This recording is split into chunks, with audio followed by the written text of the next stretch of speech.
Oke, baik, saya ucapkan selamat sore bagi adik-adik mahasiswa kelas reguler B, semester 5 jurusan Arsitektur, Fakultas Teknik dan Perencanaan Universitas Warmadewa. Juga saya ucapkan selamat pagi. Jadi karena kelas paginya dilaksanakan, rek-A-nya dilaksanakan pagi, saya ucapkan kepada mahasiswa reguler A, saya ucapkan selamat pagi. Jadi pada materi kali ini, pada tahapan kali ini, kalau nggak salah sekarang pertemuan yang ketiga, jadi saya ingin memberikan sedikit sharing, sedikit bukan sifatnya ke teori ya, jadi sedikit sharing, memberikan sedikit berbagi pengetahuan, jadi yang mungkin bisa saya dapatkan lebih banyak ini saya dapatkan dari lapangan ya, sehingga saya berusaha menghimpunnya apa yang pernah saya dapatkan dari lapangan dalam konteks perjanjian kerja. Jadi kita akan pada pertemuan kali ini kita akan membahas mengenai perjanjian kerja atau agreement. Yaitu, nah seperti ini. Jadi perjanjian kerja itu, kenapa penting perjanjian kerja itu? Nah inilah merupakan tujuan dari dibuatkannya suatu perjanjian kerja atau agreement dalam kita dunia konstruksi. Jadi ada 3 hal tujuannya. Yang pertama adalah melindungi kedua belah pihak, yang mana yang bersepakat untuk membuat perjanjian kerja ini adalah pihak pertama. Biasanya pihak pertama itu adalah pihak pemberi tugas atau simpelnya adalah klien.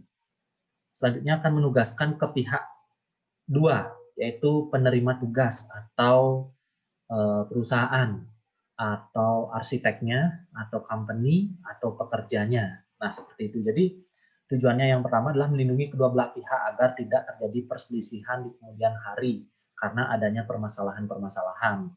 Yang kedua adalah agar terlihat, biasanya kan kalau perjanjian kerja ini dibuat oleh arsitek, atau kalau arsitek itu memiliki studio, ya studio arsiteknya sekalian buatnya dalam konteks proyek perencanaan atau proyek desain, atau perusahaan atau company yang dalam bentuk CV atau PT. Nah biasanya CV atau PT-nya yang membuat perjanjian kerjanya lalu di-assign oleh kliennya. Jadi tujuan yang kedua adalah agar terlihat lebih profesional. Jadi pada prinsipnya adalah agar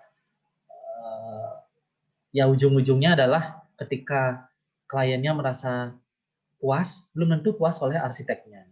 Atau sebaliknya, arsiteknya puas yang mendapatkan biaya, fee, tapi kliennya tidak puas. Nah itulah tujuannya agar sama-sama puas dan terlihat bahwa oh ternyata arsiteknya ini profesional loh. Nah dalam bekerja. Nah karena di dalam perjanjian kerja itu ada item-item yang akan diberikan oleh arsitek kepada si pemberi tugas atau kliennya. Jadi dan dia juga berhak menerima fee-nya. Nah seperti itu. Jadi itu tujuan yang kedua.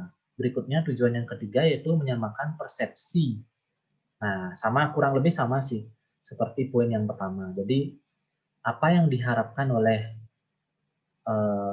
pihak satu, klien, dan pihak kedua yaitu arsiteknya biar sama ini. Yang dituangkan semuanya ke dalam perjanjian kerja. Nah, jenis-jenis perjanjian kerja dalam dunia konstruksi itu ada 3. Jadi ada perjanjian kerja perencanaan. Nah, jadi tahapan yang pertama kan dalam tahap, kalau kita di arsitektur dalam tahap desain dulu. Jadi di desain kita membuat suatu perjanjian kerja perencanaan. Itu biasanya dibuat oleh konsultan perencana atau studio arsiteknya langsung, atau kalau dia individu, dia arsiteknya langsung. Nah, setelah lanjut ke dalam tahap pembangunan, nah jadi si kontraktor lah yang membuat perjanjian kerja pelaksanaan pembangunan atau konstruksinya, seperti itu.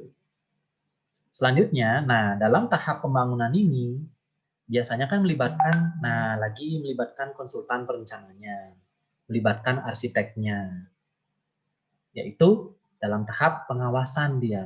Itu biasanya dibuat oleh dalam tahap konsultan supervisi lah, dibuat oleh konsultan supervisi atau MK. Nah gitu, biasanya kalau konsultan supervisi dia kalau proyeknya tidak terlalu besar. Kalau MK itu proyeknya lebih skupnya besar, maka dibutuhkanlah MK sebagai pengawas. Kalau skupnya lebih kecil, pengawasnya cukup konsultan supervisinya, seperti itu.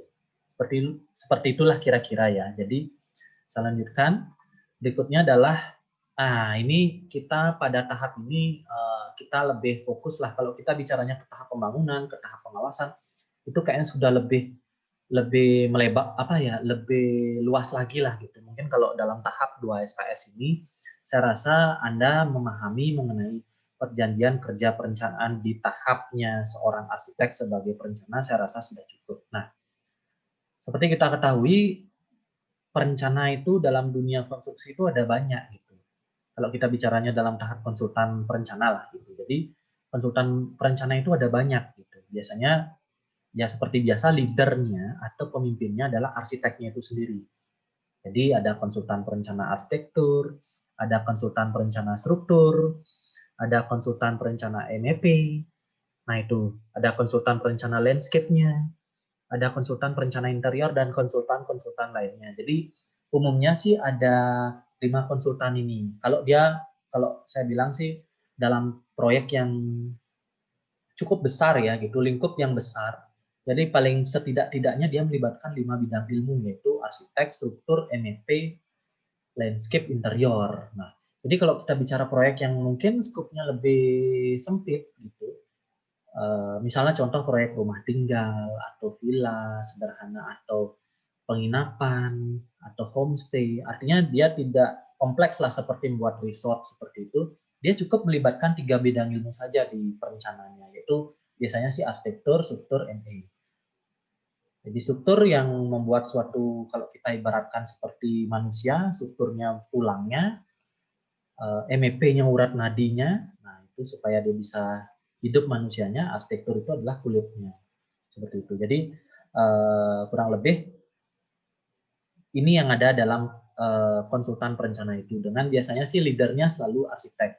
Jadi yang sering saya bilang bahwa arsitek itu sebagai suatu pemimpin. Itulah sebabnya arsitek itu memiliki ilmu yang lebih kompleks. Dia tahu mengenai logika struktur, itulah sebabnya ada mata kuliah struktur. Dia tahu mengenai cara membuat atau logika-logika dalam gambar MEP. Nah, dia memilih tanaman-tanaman, dia bisa memilih hardscape-nya, perkerasannya seperti apa dalam tahap landscape-nya, dan dia bisa merencanakan interior bagaimana furniture yang sesuai seperti itu. Jadi arsitektur itu ilmu yang sangat lengkap yang menguasai ilmu-ilmu yang lainnya, karena harapannya ketika berada di tahap meeting dengan klien, jadi lebih banyak dijelaskan oleh arsiteknya itu sendiri. Nah, detail dari masing-masing, strukturnya seperti apa, MEP-nya seperti apa, landscape dan interior itu masing-masing di konsultannya. Artinya biasanya sih ada 2 tahap, ada 2 tipe ya.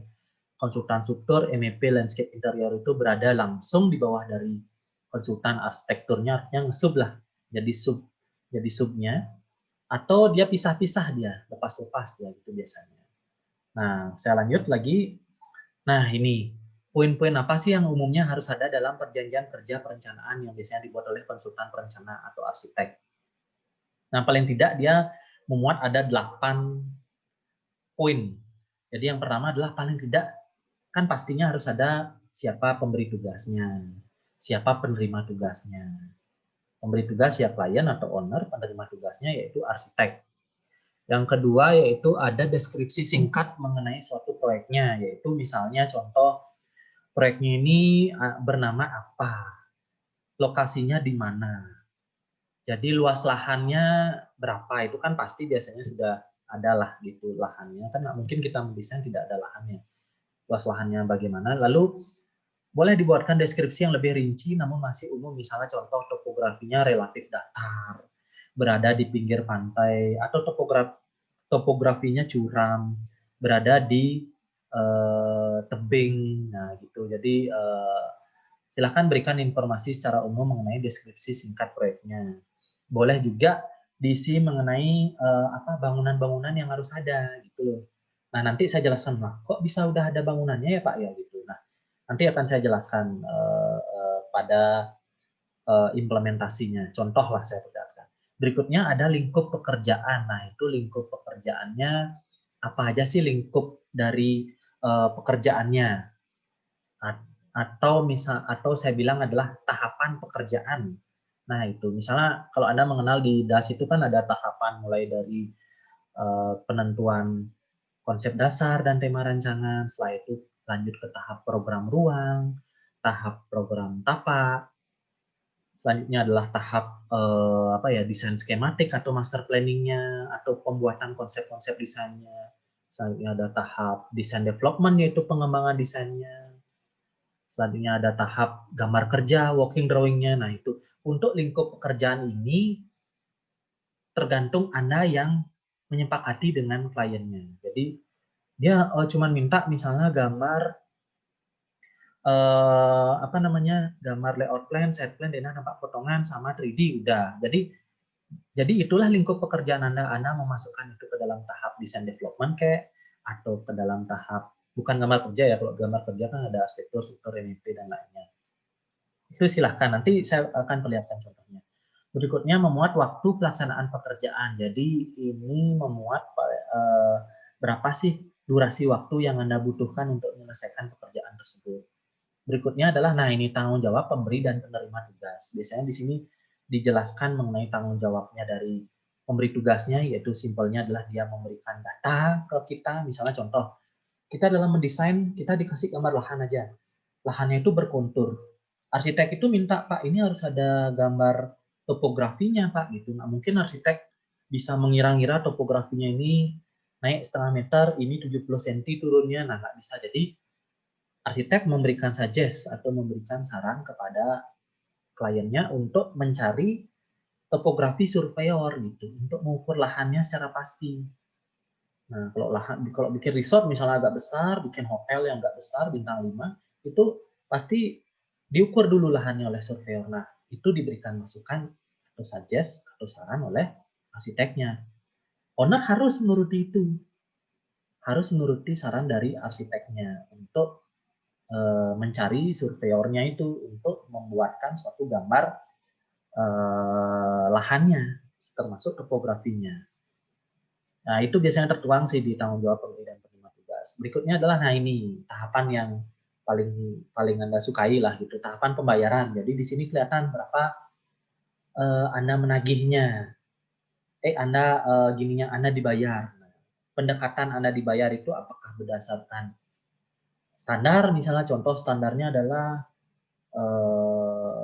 berapa puluh ribu atau berapa ratus ribu atau berapa ribu per meter persegi bangunan misalnya, atau misalnya Anda pakai per lembarnya standarnya, nah itu silahkan Anda, atau misalnya pakai standar berapa persen dari nilai proyek. Nah, untuk keluar nilai proyek Anda pasti harus bisa buat RAB perencanaannya. Nah, itu misalnya contoh nilai proyeknya 1 miliar, jadi Anda menarik biaya fee desainnya 1%.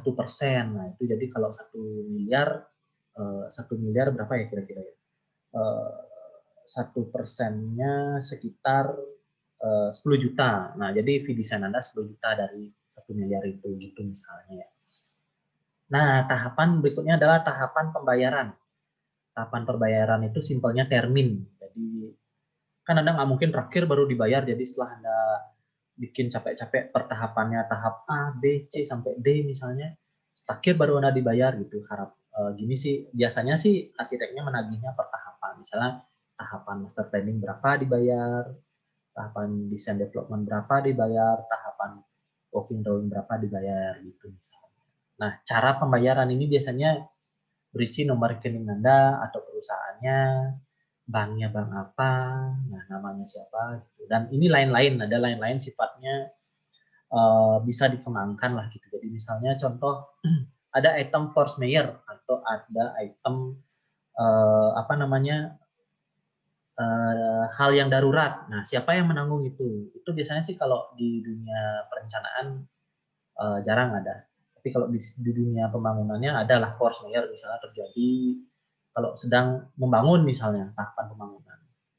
Kontraktornya ada mengatur syarat-syarat force majeure ini. Misalnya contoh kalau misalnya terjadi dalam tahap pembangunan, misalnya amit-amit ya ini terjadi gempa yang menghancurkan atau misalnya dia membangunnya di pinggir tebing dan terjadi longsor, nah itu. Jadi kerugian itu siapa yang menanggung? Nah, gitu. Apakah ditanggung kedua belah pihak 50-50, apa kontraktornya saja, apa kliennya saja? Nah, itu biasanya diatur di poin lain-lain. Nah, itu saya lanjutkan. Nah, ini kapan perjanjian kerja perencanaan dilakukan dalam suatu proyek? Nah, Atau dalam siklus itu di mana sih biasanya perjanjian kerja itu dilakukan. Nah, ini saya membuatkan suatu contoh tahapan yang umum, yang paling umum sering terjadi antara si klien dengan si arsiteknya. Tapi tahapan ini, ingat ya, tahapan ini tidak mengikat. Hanya bayangan secara umum. Nah, jadi biasanya kan kalau Anda pasti kan ketemu pertama kali entah dalam offline, langsung ketemu di mana kita janjian di Starbucks ya, ketemu langsung gitu. Arsitek apa kliennya pengen ketemu sama arsiteknya, dia dapat di website Anda gitu misalnya. Dia suka sama desain-desain Anda, jadi bisa ketemu langsung offline. Atau online misalnya ketemu virtual, boleh via apa gitu, atau dia email Anda, nah gitu. Biasanya pada saat pertemuan pertama itu akan dibahas ya di luar hal-hal yang sifatnya non teknis ya. Kalau kita bicara teknisnya ke proyek, dia pasti akan bilang TOR-nya. Nah, TOR itu adalah Term of Reference atau bahasa Indonesianya KAK, kerangka acuan kerja. Nah, kalau proyek pemerintah itu biasanya KAK-nya jelas dia. Misalnya KAK dalam perencanaan pasar apa gitu. Jadi kelihatan dia di sininya itu dia butuh loss-nya 1.000, kiosnya sekian, nah gitu. Tapi kalau misalnya proyek swasta dia TOR atau KAK-nya via oral ya. Jadi hanya disampaikan kalau misalnya online mungkin aja disampaikan via ketikan, atau kalau kita ketemu langsung, misalnya contohnya yang saya contohkan tadi, ketemu langsung pertama kali dengan klien, dia biasanya pasti bilang lewat ucapan aja. Jadi misalnya, oh baru ketemu misalnya, oh kita akan ada proyek loh gitu. Misalnya asumsi saya ya, asumsinya adalah contohnya adalah proyek resort gitu.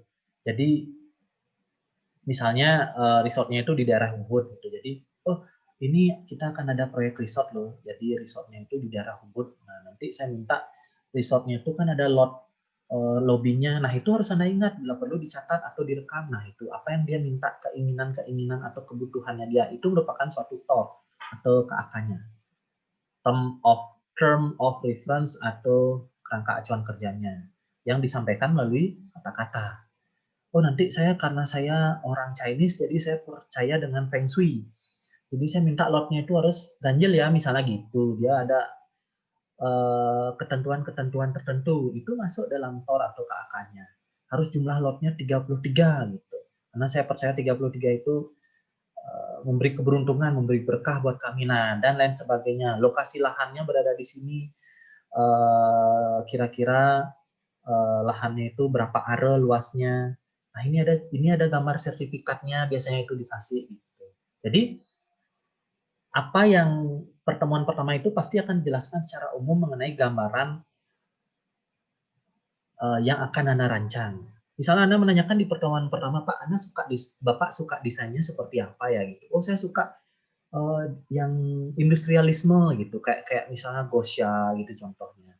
Oh, kayak yang ini, kayak yang itu. Nah, itu Anda bisa menyimpulkan, oh dia sukanya tema rancangannya itu kayak gini loh gitu. Dia sukanya konsep-konsep desainnya yang seperti ini gitu.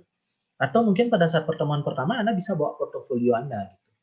Portofolio Anda bisa Anda perlihatkan, jadi dia bisa lebih gampang memilih, oh saya suka yang ini, oh saya nggak suka yang itu, oh saya suka yang ini gitu. Nah setelah meeting pertama, Anda pasti akan sudah mendapatkan gambaran umum. Oh seperti ini loh gitu kira-kira. Selanjutnya Anda pastinya sih Anda survei ke site gitu. Survei ke site bareng ownernya atau tidak. Nah ini surveinya itu langsung atau tidak langsung. Kalau misalnya proyeknya masih di Bali kan masih bisa lah. Tapi kalau proyeknya di Jawa atau di luar Bali atau di Kalimantan atau di luar negeri. Nah itu Anda pasti biasanya surveinya lewat Google Earth kah, melalui Street View-nya juga, atau mungkin Anda mendapatkan foto-foto langsung dari kliennya yang Anda itu tidak bisa survei langsung. Jadi berdasarkan data itulah yang Anda akan kembangkan dalam desain. Tahap ketiga adalah, nah ini, setelah Anda merasa Anda sudah mendapatkan TOR dari klien, Anda sudah survei ke lapangan, Anda akan membuat konsep desain, baik dalam tim, maupun Anda kalau sendiri misalnya mengerjakannya, ya Anda buatkan konsep desainnya. Dalam tahap konsep ya, konsep itu berbeda bagi setiap arsitek. Ada konsep yang sudah mengeluarkan gambar 3D, ada yang baru gambar coloring saja, ada yang baru mengeluarkan, ada yang sudah mengeluarkan block plan atau layout plan, yang namun 3D-nya itu tidak 3D beneran, tapi ngambil dari image reference dari Pinterest, itu misalnya. Ya silahkan gitu. Sebesar apa effort Anda untuk terhadap proyek tersebut, itu silahkan. Nah, itu Anda akan bawa untuk meeting kedua. Tapi jangan lupa, Anda harus siapkan perjanjian kerja ini. Inilah tahapannya, perjanjian kerja. Nah, setelah Anda siapkan perjanjian kerja, Anda meeting nih. Nah, meeting yang kedua, menjelaskan konsep desain ke klien. Nah, kliennya pasti akan, oh saya suka ini, oh saya nggak suka yang itu. Nah, setelah itu, setelah Anda mendapatkan kesimpulan lah kasarnya, Anda pasti akan merevisi ya desainnya. Anda bisa langsung memberikan perjanjian kerjanya kalau memang perubahannya tidak terlalu besar. Karena di perjanjian kerja itu biasanya diatur pendekatan Anda misalnya menarik biaya 5 juta gitu. Atau saya bulatkan misalnya 10 juta gitu. Anda pasti pendekatan 10 juta itu pasti ada dari misalnya yang paling simpel, kalau yang paling simpel itu dari per meter persegi bangunannya, landscape-nya gratis atau ruang luarnya, perencanaan ruang luarnya. Jadi kan di sana udah keluar per meter persegi bangunannya, berapa meter persegi bangunannya dikalikan berapa Anda menariknya, misalnya kali 1.000 rupiah, jadi dapatnya 10 juta gitu misalnya. Nah, ternyata di sana Anda berubah total. Kalau berubah total, jangan dulu diperlihatkan perjanjian kerjanya. Tapi kalau sudah kurang lebih perubahannya itu tidak terlalu banyak, ya Anda boleh perlihatkan perjanjian kerjanya. Nah, setelah itu, biasanya kan pasti klien, oh ternyata setelah dia membombardir Anda, merubah konsep desainnya di meeting kedua, setelah dia melihat perjanjian kerjanya, dia pasti akan, oh ternyata mahal ya. Nah, itulah sebabnya arsitek itu dia dibiayai dengan dibayar dengan profesional gitu. Anda juga dibayar mahal, Anda harus memperlihatkan profesionalisme Anda. Nah, seperti itu. Biasanya pasti juga akan dirubah, boleh nggak ini dihilangkan item perjanjiannya, boleh nggak ini ditambahkan, itu biasanya ada tambah kurangnya lah pasti. Termasuk penurunan harganya Anda, atau misalnya, oh boleh nggak saya cuman bayar segini aja dulu, saya butuhnya ini aja. Nah, itu kan deal-nya nanti yang harus Anda revisi di perjanjian kerja. Lanjut, saya percepat ya sedikit. Jadi di tahap kelima yaitu revisi konsep desain. Anda merevisi, setelah Anda meeting, Anda revisi juga perjanjian kerjanya sesuai kesepakatan kalau memang sudah Anda perlihatkan di meeting kedua. Dan berikutnya, karena ini sudah mau deal, Anda boleh membuatkan time schedule gitu. Time schedule-nya sampai minggu keberapa Anda sesuai perjanjian kerja yang Anda buat, Anda perlihatkan ke klien, Anda breakdown dia ke dalam minggu 1, minggu 2, minggu 3 di bulan Oktober misalnya. Nah, sampai minggu keempat, itu di Novembernya ada minggu 1 sampai ke 5 gitu misalnya. Nah, itu.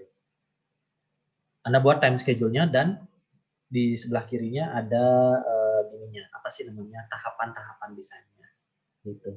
Misalnya Anda kembali lagi meeting ketiga, nah di link lagi konsep desainnya. Meeting ini tidak harus bertemu langsung ya, bisa Anda ketika ngirim gambar ke email dibalas sama klien, anggap aja udah bertemu lah gitu melalui media email.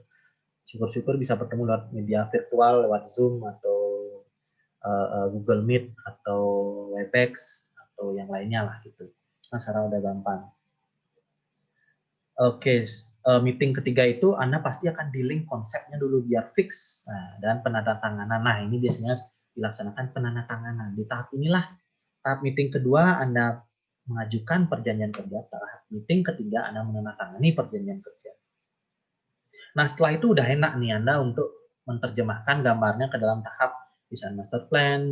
Nah, setelah misalnya Anda oke, Anda pasti akan mengajukan biayanya. Oh, udah sampai ke tahap A gitu. Selesai nih tahap A.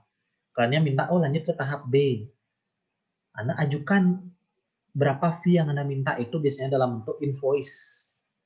Nah, itu invoice namanya. Nah, ini kalau misalnya kalau lancar ya di meeting keempat sudah di link tahap master planning-nya. Nah, tadi kan baru konsep, Anda setelah revisi Anda masuk ke tahap desain master planning dan Anda ajukan invoice-nya, Pak, ini segini. Nah, kadang kliennya minta, oh ini ada revisi-revisi, invoice-nya jadi ditunda, itu nggak apa-apa. Tapi ketika tahap master planning terlewati, gambarnya sudah diberikan ke klien baik dalam bentuk CD, dalam bentuk flash disk, dalam bentuk kirim email, dalam bentuk print out, nah gitu, Anda juga pasti harusnya dibayar. Invoice Anda itu disetujui dan ditransfer uangnya ke Anda oleh klien. Dan nah ini yang terakhir, tahap 7 dan 8. Nah, itu terjadi juga di tahapan berikutnya, tahapan design development, sama juga tahapannya.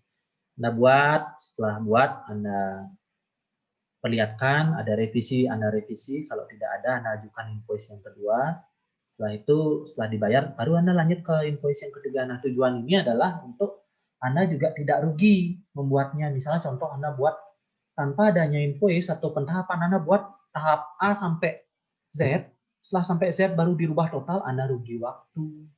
Apalagi kalau misalnya mohon maaf ya kliennya juga melarikan gambar Anda gitu loh, Anda udah rugi waktu, rugi alat Anda, rugi begadangnya gitu loh. Jadi gambar Anda dibangun tapi Anda tidak dibayar gitu. Jadi kan rugi banget gitu loh. Ini tujuannya adalah pertahapan Anda mengajukan invoice itu tujuannya adalah untuk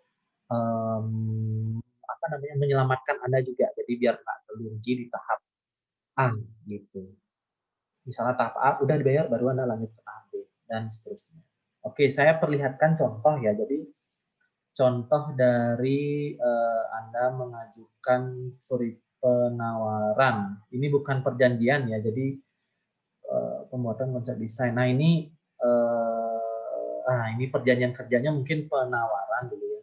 Maaf, penawaran desain gitu. Bukan masuk ke tahap perjanjian kerjanya, jadi penawaran desain, jadi saya highlight. Di meeting yang kedua, meeting pertama kan ketemu umum dulu kan, jadi meeting yang kedua baru sudah menawarkan desainnya, konsep desainnya, dan penawaran desainnya. Nah ini contoh sih, contoh yang bisa saya berikan, contoh penawaran desain. Nah ini contoh, ini salah satu contoh lah ya, jadi pembuatan kita bilangnya villa dan perumahan ini di daerah Jimbaran. Jadi penawaran desainnya silahkan Anda kalau mau, kita lihat kliennya dulu, kalau kliennya orang lokal ya pakai bahasa Indonesia, kalau orang luar pakai bahasa Inggris gitu. Jadi dan apa yang harus ditulis tidak-tidaknya itu ini bisa dikembangkan ya, ini contoh yang saya bisa share, jadi Anda bisa kembangkan, kurangi atau tambahkan. Jadi silakan sampaikan nama proyek, luas lahannya berapa, pemiliknya siapa, lokasinya di mana. Nah, penawaran desainnya, nah ini menggunakan sistem meter persegi, harga per meter persegi bangunan. Nah, jadi luas total bangunannya dikali harga per meter persegi. Nah, ini asumsi 40% dari total luas kafling villa. Nah, karena ini bangunannya belum ada, jadi kita asumsikan KDB-nya dia 40% dari luas lahannya. Nah, jadi dikalikan, nah jadi keluarlah dia bla bla bla dikalikan harga per meter persegi, saya anggaplah ya. Total dari luas bangunannya adalah 1.970. Jadi kalau nanti asumsinya ada 2 lantai, kalikan dia 2 gitu. Karena ini bangunan ya, bukan lahan. Biasanya kalau arsitek itu mendesainnya pasti umumnya lah gitu, harga meter persegi bangunan. Atau ada kecuali deal gitu. Deal misalnya Anda arsitek merangkap kontraktor, desainnya gratis asalkan Bapak membangun dengan saya gitu misalnya. Jadi desainnya ini nggak berlaku desainnya, jadi Anda ajukan lewat kata-kata gitu misalnya. Nah ini ya saya lanjutkan, jadi ini total lahannya 1.970. Jadi untuk harga per meter perseginya silahkan ya Anda tahu sendiri, mohon maaf saya tidak bisa memberikan informasi tersebut. Jadi saya asumsikan ini 1.000 ya, jadi totalnya adalah apa namanya, penawaran desain Anda adalah Rp1.000 gitu misalnya. Nah, Lalu Anda bagi ini dalam 3 tahapan proyek ini. Nah, yang tadi saya bilang dari ini itu. Tahapan master planning, atau preliminary concept, tahapan design development, working drawing. Tahapan konsep, Anda hargai 30%. Jadi kalau Anda sudah menyelesaikan 30% dari total tanggung jawab gambar Anda berikan ke klien, Anda berhak mendapatkan 30% dari Rp1.000. Jadi Rp300 lah gitu. Dan tahap design development, tahap working drawing. Nah ini catatan ini penting nggak penting, tapi kalau saya biasanya selalu menaruh ini. Revisi besar itu maksimal 3 kali dan di ACC oleh tanda tangan klien. Nah itu kita simpan kalau sudah revisi besar itu rubah layout. Kalau rubah-rubah sedikit itu nggak masalah. Tapi kalau layoutnya sampai berubah penataan blok plan-nya, zoningnya itu rubah besar namanya gitu. Nah ini ada berikan dia kayak promo lah gitu, promo free desain lantai 2. Nah gitu untuk di kafling barat. Nah karena ini dia tidak minta ada desainnya, tapi kayak dia minta tapi nggak enak minta gitu loh karena harganya mahal gitu misalnya. Jadi Anda berikan free desain yang di kafling barat gitu. Free desain landscape. Nah ini Anda kasih dia desain landscape. Nah ini tidak termasuk desain interior. Nah bisa Anda free kan, bisa tidak termasuk. Nah ini simpel lah, paling nggak 1 halaman aja udah cukup. Ini dibayarkan bank apa, pihak owner dan arsiteknya siapa. Oh sorry, bukan 1 halaman. Nah ini breakdown, Anda breakdown boleh. Tahap yang tadi ini, tahap preliminary konsep ini apa aja sih? Nah ini dia. Apa aja sih yang dia dapatkan kalau di preliminary? Dia dapat berapa gambar ya? 11 gambar. Nah itu. Setelah Anda dibayar semuanya, baru tahap design development. Masuk ke tahap berikutnya. Anda selesaikan gambarnya, sampai revisi-revisi, Anda dibayar, lalu lanjut ke tahap ketiga. Jadi Anda tidak terlalu banyak ruginya. Menyelesaikan semua gambar ini. Oke. Nah, itu di tahap ini. Penawaran desain yang Anda ajukan di meeting kedua atau meeting ketiga lah paling nggak biasanya. Nah, selanjutnya Anda membuat perjanjian kerja ini. Karena kan itu udah disetujui nih. Nah, kurang lebihnya Anda rubah kalau ada revisi, lalu Anda ajukan lagi, atau Anda kirim email, lalu ditandatangani, lalu Anda buat dia dalam bentuk kontrak kerja, dalam bentuk surat perjanjian kerja. Nah, surat perjanjian kerja itu apa aja sih isinya? Nah, ini setidak-tidaknya berisi ini. Yang tadi saya bilang itu kayak lo salah 8 poin. Jadi silakan ada logo perusahaan Anda. Nah, di sini dia surat perjanjian kerja. Selanjutnya adalah nomornya. Nomornya itu adalah nomor. Ini adalah V, ini adalah bulan dan tahun. Jadi nomor itu nomor surat perjanjian kerjanya. Ini biasanya kalau nomor 1 Anda pasti ini adalah diasumsikan oleh klien. Oh ini proyeknya dia yang pertama di tahun 2020 gitu. Jadi kalau ini nomor 10, ini proyek ini proyek nomor 10 nih di tahun 2020 gitu. Jadi nomor itu adalah proyek keberapa ini yang Anda dapatkan di tahun 2020 dan Romawi berikutnya, garing Romawi itu adalah bulannya. Nah, berikutnya adalah surat perjanjian SPK lah kita bilang. Bedakan ya SPK surat perjanjian kerja dengan SPK surat perintah kerja, beda itu. Surat ini adalah agreement atau perjanjian kerja. Nah, ini biasanya pasti berisi pemberi tugas yang saya sampaikan tadi dan pihak keduanya, penerima tugasnya, yaitu arsiteknya. Jadi deskripsi proyek, silakan proyek ini berada di lahan apa, kondisi lahannya gimana, luas lahannya gimana, itu Anda bisa dapatkan dari simpulan Anda meeting pertama untuk mendapatkan TOR. Ini biasanya gambaran TOR-nya lah atau KAK-nya. Bangunannya, nah direncanakan terdiri dari berapa masa. Kalau Anda yang seperti saya bilang tadi, Anda sudah memperlihatkan konsep desainnya udah deal, dia Anda bisa tuang dia ke dalam perjanjian kerja, surat perjanjian kerja. Jumlah lantainya berapa? Dilengkapi bangunan pengelola. Nah, fungsinya apa? Program ruangnya apa? Ini nggak usah dibuat program fungsional, performansi, arsitektural nggak usah. Jadi tinggal langsung buat gininya saja, luasan bangunannya saja. Nah, ini perkiraan waktu pelaksanaan konstruksi, perkiraan biaya konstruksi. Nah, itu. Ini silahkan lah ya, kalau Anda sampai bisa mengeluarkan RAB. Nah, peraturan terkait nih. Nah, jadi kan harus dimasukkan paling tidak KDB-nya berapa, GSB-nya berapa, nah itu. Dan juga bahwa ada harus kalau kita bangunnya di Bali kan harus ada izin di Indonesia lah, izin mendirikan bangunan seperti itu. Nah, ini lingkup pekerjaan yang saya bilang sampaikan tadi. Kalau yang tadi penawarannya ada 3, masalah tahap master planning, design development, dan working drawing. Nah itu, kalau ini kan contohnya ada 4 gitu. Silakan terserah Anda, ada tahap master planning, skematik, dan pengembangan desain. Jadi lingkup pekerjaan. Nah ini menjadi koordinator tim perencana. Nah itu yang saya bilang tadi, perencana arsitektur, struktur, MEP, landscape, dan sub-sub konsultan lainnya. Jadi berikutnya adalah membentuk dan merekomendasi tim perencananya, menyiapkan speknya, spek perencanaannya, sehingga keluar nanti tahap tender siapa yang membangun, Anda sudah membuat spesifikasinya nanti. Lantainya lantai homogeneous style 60 kali 60 merek apa gitu misalnya. Atau mereknya paling enggak merek ini gitu. Speknya Anda buat. Rekomendasikan, nah ini kontraktor kalau Anda punya. Atau kalau Anda sendiri ya nggak usah dibuat ini gitu, membantu memberikan penjelasan. Nah, biasanya kalau tahap tender ke membangun ke kontraktornya, Anda arsiteknya diundang untuk memberikan penjelasan kalau misalnya tendernya terbuka. Kontraktor yang datang itu gini, terbukalah tendernya gitu misalnya. Atau penunjukan langsung ke kontraktornya yang membangun. Anda menjelaskan seperti ini sebelum kontraktornya membuat RAB. Nah, jasa konsultan arsitektur tidak termasuk, tidak mencakup lingkup pekerjaan. Nah, boleh Anda sampaikan biar nggak Anda ngambil semua lingkup pekerjaannya. Contoh membuat gambar IMB dan pengurusan IMB, nah itu tidak termasuk Anda, boleh.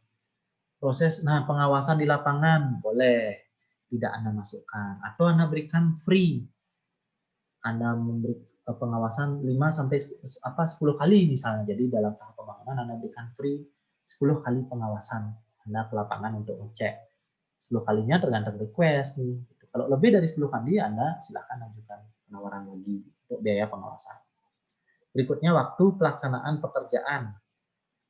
Nah itu, jadi tahap master planning berapa hari. Nah hari ini mohon diingat ya, jadi jangan sampai Anda mengorbankan hari libur Anda, yaitu hari Minggu.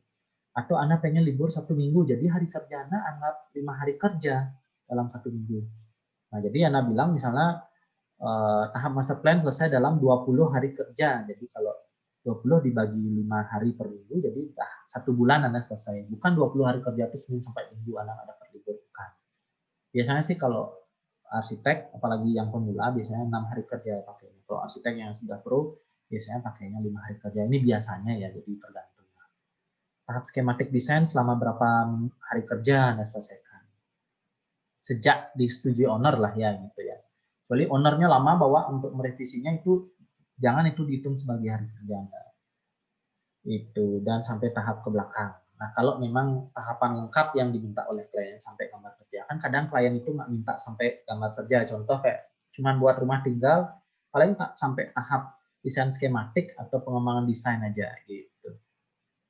Nah, tugas, nah ini dan lain-lain ya, bisa Anda baca sendiri. Nah, tanggung jawab. Nah, ini tanggung jawabnya apa sih yang tanggung jawab dari kliennya selain memang dia membayar ya. Jadi kliennya itu wajib untuk memenuhi kebutuhan data yang pihak kedua, yang seperti contohnya pihak kedua minta, arsiteknya minta ada topografi, gambar topografi, kliennya harus mengikuti. Kalau itu dia nggak bisa menggambarnya. Nah, pihak satu memeriksa, memberikan masukan, dan lain-lain, bisa Anda baca. Tanggung jawab pihak kedua, nah itu Anda harus memberikan tanggung jawab integritas penuh terhadap profesi Anda sebagai seorang arsitek gitu. Jangan memilih-milih, oh ini proyeknya kecil, ini besar. Jangan seperti itu. Profesional lah terhadap proyek tersebut ya. Oke, bertanggung jawab lah gitu. Nah, ini proses pembayaran. Ini termin lah ya, tahap termin. Oke, lanjut lagi. Nah, ini imbalan jasa bersifat lamsam. Nah, boleh Anda lamsam tiba-tiba keluar sekian juta, itu boleh. atau boleh per meter persegi yang disetujui yang dari penawaran desain yang saya sampaikan tadi. Lalu ini ada banknya apa, nomor rekening berapa, dan lain-lain. Nah, ditandatangani pihak 1, pihak 2, saksi-saksi jika perlu gitu ya. Boleh saksinya misalnya istrinya, saksinya, atau kalau Anda ada istri Anda gitu, atau teman Anda, itu boleh. Yang penting ada saksi dari satu atau dua belah pihaknya. Gitu. Ini saya perlihatkan contoh ya, contoh surat perjanjian kerja yang sudah, ya ini kan masih kosong-kosong itemnya perjanjian kerjanya. Ini contoh yang sudah terisi lah gitu. Tapi saya bisa lebih singkat, tergantung proyeknya, lingkup proyeknya. Gitu. Seserius apa proyeknya, sebesar apa itu biasanya akan semakin kompleks atau semakin banyak item atau poin-poinnya. Nah ini implementasinya lah ya. Ada deskripsi, ada lingkup non-lingkupnya apa aja. Nah ini ada maksimal 3 kali revisi, itu saya note di sini. Habis itu ada waktu pelaksanaannya, itu dalam 30 hari kerja ini. Dari poin A sampai gini. Nah ini mengacu kepada yang sebelumnya, yang apa namanya, penawarannya yang tadi yang saya sampaikan, yang warna merah, warna kuning itu. Nah itu imbalan jasanya sesuaikan dengan yang telah deal di penawarannya. Syarat dan cara pembayaran ini. Nah, terminnya boleh taruh di sini, termin pertama. Kalau sudah dibayarkan pihak satu dan kedua, nah ini tanggal sekian, nah pada saat penandatanganan agreement gitu misalnya, dan persetujuan konsep desain. Gitu. Termin kedua, termin ketiga, dan sebagainya. Ini tanda tangannya, dan ini lampiran KTP-nya sebagai apalah ya, pertanggungjawaban. Jadi kalau ada apa-apa kan ini bisa diproses lah ya. Nah, KTP sebagai suatu identitas resmi warga negara Indonesia seperti itu. Nah, lanjut lagi ketika dalam tahap gambar Anda sudah Anda berikan ke klien, lalu Anda mengajukan invoice ini. Tahap invoice. Pengajuan invoice. Nah, itu seperti apa contoh invoice ini saya perlihatkan contohnya. Jadi misalkan ini nama invoice-nya apa, nomor invoice berapa, penagihan ke berapa di proyek ini, nomor 1 misalnya, baru berapa, tahap pembayarannya berapa kali, boleh kliennya 1 atau 2 kali dia mencicil lah gitu. Nah, tahap masa planning dia 2 kali bayarnya boleh, tanggal berapa dan tanggal berapa. Terus 1 kali sekalian biar nggak ribet. Memberi tugasnya siapa, nama proyeknya apa. Nah, ini tahap design development gitu. Jadi, nah keluarin dia breakdown rupiahnya berapa, dibayarkan ke bank apa, pertandanya. Nah, seperti itu. Nanti buatkan kwitansinya lah seperti itu. Oke. Baik, mungkin sekian yang saya dapat sampaikan dalam tahap perjanjian, cara membuat perjanjian kerja, poin-poin apa saja yang ada di sana, dan saat kapan sih perjanjian kerja itu diperlihatkan dan didealkan, dan itu saya rasa perjanjian kerja itu adalah nyawa dari proyek yang Anda akan rencanakan.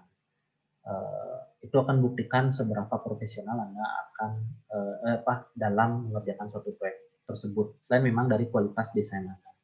Oke, sekian, terima kasih. Semoga kita selalu dalam keadaan sehat. Nanti untuk instruksi berikutnya, saya akan berikan di Google Classroom atau grup WA.